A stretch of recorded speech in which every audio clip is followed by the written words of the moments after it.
So yan, early out ako ngayon, early out. Kaya, ayan.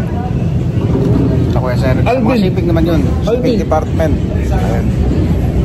So kami naman sa South Pack department kami. So line na for phone, pero wala pa rin hanggang ngayon. So naka seniority kasi. So ayan. So guys, pauwi na tayo.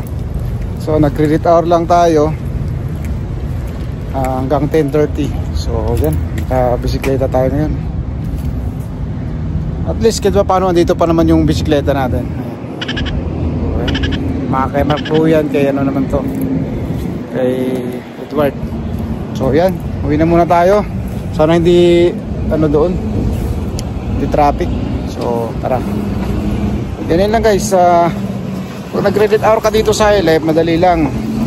Kailangan lang 1 week before, ganun. Kaya ano muna siya, apply muna. So yun. So pag-usapan natin ulit yung ibang bagay mamaya pag nagbibiyahe.